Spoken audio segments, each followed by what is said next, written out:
കുടുംബസമേതം ദൂരയാത്രയ്ക്ക് പോകുന്നവരുടെ ശ്രദ്ധയ്ക്ക്, പ്രത്യേകിച്ചും മറ്റ് സംസ്ഥാനങ്ങളിലേക്കാണ് പോകുന്നതെങ്കിൽ രാത്രി സമയങ്ങളിലുള്ള യാത്ര ഒഴിവാക്കണം കേട്ടോ. കാരണം അപരിചിതമായ സ്ഥലമാണ്. പലയിടത്തും അക്രമികളും കൊള്ള സംഘങ്ങളും പതിയിരിക്കുന്നുണ്ട്. കണ്ണൂർ പയ്യന്നൂരിലെ സ്വർണ്ണ വ്യാപാരിയെ കർണാടകയിൽ വെച്ച് കൊള്ളയടിച്ച സംഭവത്തിലേക്കാണ്. സൂറക്കല്ലിന് സമീപം വൈക്കമ്പാടിയിലാണ് സംഭവം.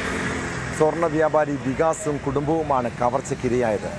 മഹാരാഷ്ട്രയിൽ വിവാഹത്തിൽ പങ്കെടുത്ത് മടങ്ങവെയാണ് 22 ലക്ഷം രൂപയോളം വില വരുന്ന സ്വർണവും വിലപിടിപ്പുള്ള സാധനങ്ങളും കാറടക്കം കൊള്ളയടിച്ചത്.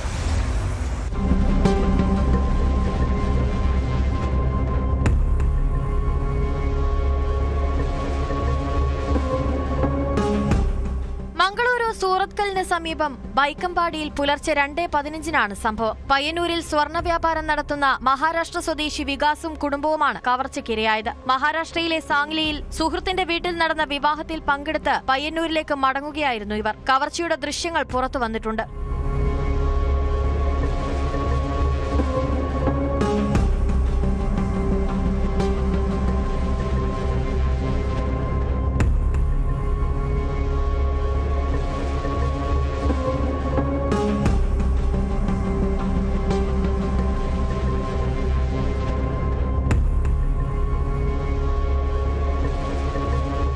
വൈക്കമ്പാടി ജംഗ്ഷനിലെത്തിയപ്പോൾ കാറിലെത്തിയ 7 അംഗ സംഘം വികാസും കുടുംബവും സഞ്ചരിച്ച കാർ തടഞ്ഞു നിർത്തി. തുടർന്ന് വികാസിന്റെ കാർ തട്ടിക്കൊണ്ടുപോവുകയായിരുന്നു. കാറിൽ ബാഗിലായി 22 ലക്ഷം രൂപയോളം വില വരുന്ന 180 ഗ്രാം സ്വർണമുണ്ടായിരുന്നു. കൊള്ളസംഘം എത്തിയത് കേരള രജിസ്ട്രേഷൻ കാറുകളിലാണെന്നാണ് സൂചന. വികാസിന്റെ കാർ കണ്ടെത്താൻ സാധിച്ചിട്ടില്ല. വികാസിന് സാംഗ്ലിയിലും സ്വർണ്ണക്കടയുണ്ട്. സംഭവത്തിൽ പോലീസ് അന്വേഷണം ആരംഭിച്ചു. CCTV ദൃശ്യങ്ങൾ കേന്ദ്രീകരിച്ചാണ് അന്വേഷണം പുരോഗമിക്കുന്നത്. പ്രതികളെക്കുറിച്ച് സൂചന ലഭിച്ചുവെന്നാണ് സൂറത്കൽ പോലീസ് നൽകുന്ന വിവരം.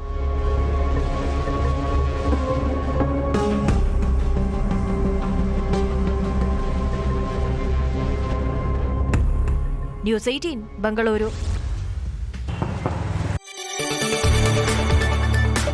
കൂടുതൽ വാർത്തകൾക്ക് news 18 Keralam YouTube channel subscribe ചെയ്യുക.